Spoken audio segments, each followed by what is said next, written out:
guys, little Aussie Mel here doing my 2-year surgerversary video. It's hard to believe that it's 2 years since I went and had my VSG or vertical sleeve gastrectomy surgery. I'll start off with the numbers. At my highest ever weight was 105 kilos or 231 pounds. The lowest weight I got to, sort of around my goal, was 64 kilos. And I haven't done the conversion on that. My weight today, a year later, so I did sort of check the numbers for my 1-year surgerversary video, and I was sitting at 64 kilos. But my weight today is 70.1 kilos, that's 154 pounds. I'm 163 centimetres. So I am up from my lowest weight. That does sort of fall right in line with the advice the surgeon gave me, was that within that 5-year period, majority of people regain 10% of the weight they lost. I would like to get back down to where I was, and maybe even a little bit lower. But I am still happy where I am. I sort of am always mindful of how far I've come and how much my life has changed. So that's all good. It did make me think, though, that for people who are starting out on their journey and they're sort of thinking about their goal weight and what they like to set it at, I think you should go big. It's kind of hard to imagine, because when you have a lot of weight to lose and you don't really think that you're ever going to get to that magic goal number, but you will get there. And I think if you kind of factor in that you may regain 10% of your weight, you might as well set your goal weight for something that is lower than what you imagine you could get to, and within the healthy ranges, of course, to kind of factor in for that, so that you're not sort of trying to chase your tail a little bit when you come into the maintenance phase. And I think it's also good to keep in mind, if you have a lot of weight to lose, if you're maybe over the 120 kind of kilo mark, you probably be left with about 5 kilos worth of excess skin at least, possibly more depending on how big you are. So be sure to factor that into your goal weight. What else did I want to talk about? So I was thinking about my New Year's resolutions that I set last New Year's, and one of them was that I wanted to do the Couch to 5K running app and be able to run 5Ks non-stop, and I haven't done that. I think I've attempted it a couple of times, and I got to about week 4 or 5, and it was really great, but then I just get out of sync of exercising and lose focus and just fall off the wagon completely. So I still have time to get that in, because it's like 8 weeks till the end of the year or something like that. So on Monday, Monday night, I started that up again at week 1, day 1, and that was good. It was quite easy to do, so I haven't sort of lost all my fitness, which is good.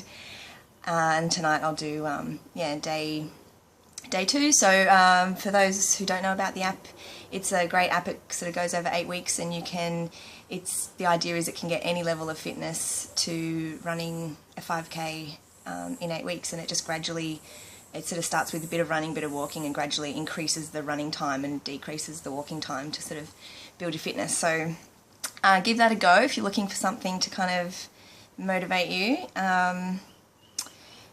And then thinking about my New Year's resolutions for this year coming, I'm going to keep them really simple and focus on water and sleep, 2 very basic necessities of life that I still don't make a priority.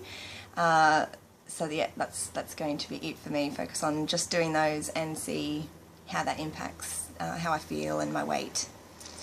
I also want to bring up fat shaming.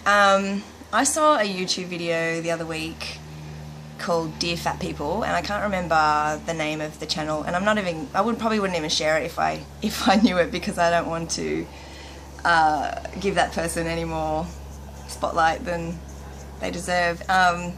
It was basically a 6 or 7 minute rant about fat people and how disgraceful it is that they're fat, and yeah, it just made me so angry to watch. I think the thing that people kind of don't understand is that being overweight is the thing that you feel most shameful of, and you know, everybody has something or things that they're ashamed of, but they can keep that private within themselves. But when you're overweight, your biggest shame is worn on the outside for everyone to see, and it's often the first impression that people get of you as well. And yeah, it just, you know, I have seen some things where you know, people not knowing that I used to be quite big will make fun of fat people or make jokes. I think I shared in one of my older videos about you know, someone was just telling a story in front of me and they made the comment that, oh, I was sweating like a fat chick. And at first I felt really insulted that they'd had the hide to say that in front of me. But then I realised that, well, they weren't sort of thinking of me as a fat chick when they said it. And yeah, and I just wonder how much of that goes on. Yeah, anyway, I don't have anything, any solutions for that, but yeah, it just makes me sad, I guess was the point. I wanted to bring that up. Anyway, so in more positive news, this will be the last video from my location. I'm moving house.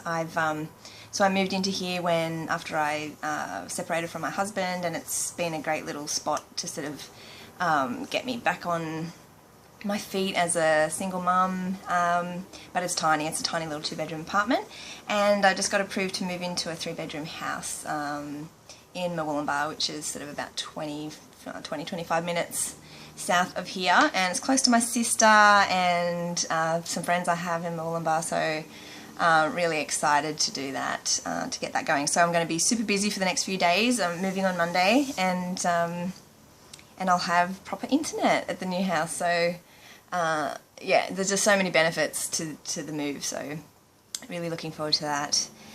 An update on my health stuff. I haven't gone to have my endoscopy and colonoscopy yet, just with everything. It's basically a 4-hour procedure at the hospital, and they do it under twilight sedation, and you can't drive home yourself. So the booking I had to cancel because yeah, I didn't have anyone to pick me up at that time slot, and then now I've had to cancel it again because I'm moving. So yeah, I'll get back onto that when I'm back in my new place and everything's settled down. But I have been focusing on, and it's going to cost me $465. Can you believe that? Anyway, that was a bit of a shock, but yeah, it's worth doing for sure. Yeah, but in the meantime I have been taking an iron supplement 3 times a day and really focusing on just adding, you know, adding any little micronutrient I can to my diet that's got iron in it, like sesame seeds to salads, and actually just looked into what are the things that are higher in iron that's not, you know, meat related, because I don't really eat all that much meat, especially not red meat. So yeah, but I have noticed I've been feeling more energetic and less dizziness for sure, so hopefully that's on the way to getting improved. Anyway, I think that's it for now. Yeah, I guess I'll tune in again soon with an update from my new place. Have a great day. Bye.